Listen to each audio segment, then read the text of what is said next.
Good day guys. Yung aming hapunan magluluto ako ng kunting paa ng manok. Chicken feet, no? Tawag to. Gagawin ko tong humba guys.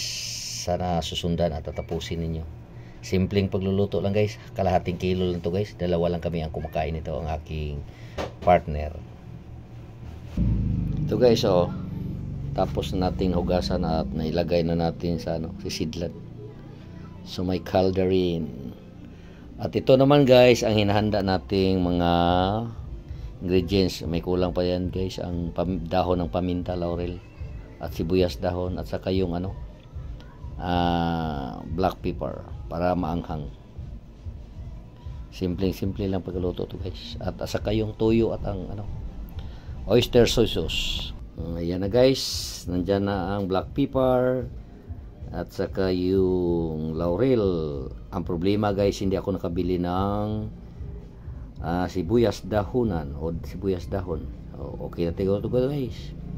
Kumuha muna tayo ng ibang ingredients. Ito na guys, yung mga ingredients natin guys.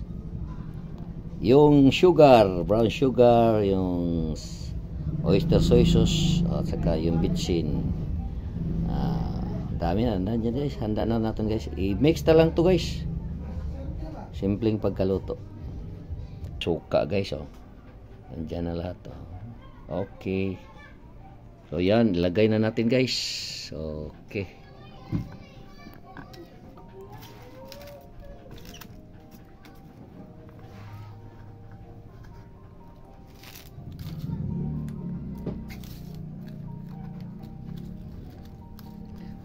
dito tayo guys sa aming dirty kitchen, malapit na sa aming tindahan guys, para madali ang pagluto.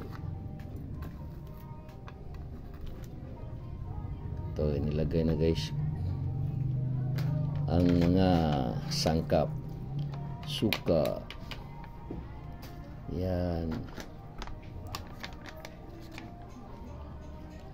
yung patis, soy sauce, yan, ang oyster soy sauce guys,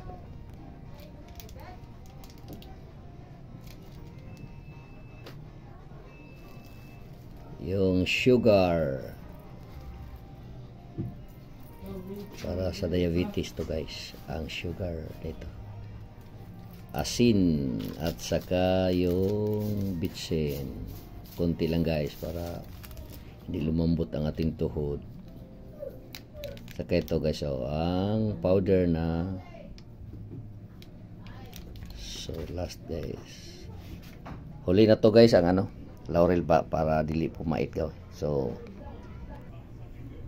ito guys, at sinaing na natin guys.